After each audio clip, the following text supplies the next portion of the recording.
Dear colleagues, my name is Jim Reekers. I am the editor of CVIR Endovascular. I often receive papers with an excellent content, but which are written very poorly. Good scientific writing is your portal to publication. And also papers which are written poorly are often not passed by peer review.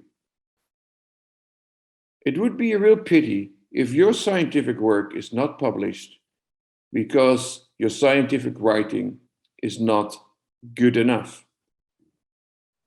To avoid this happening in the future, CVIR Endovascular, together with CVIR and CIRSE, have organized a scientific writing workshop in Nice just before the ET meeting.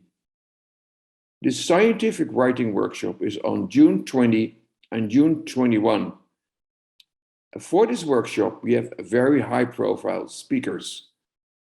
I would really advise you, if you have doubts about your own scientific writing, to join this workshop.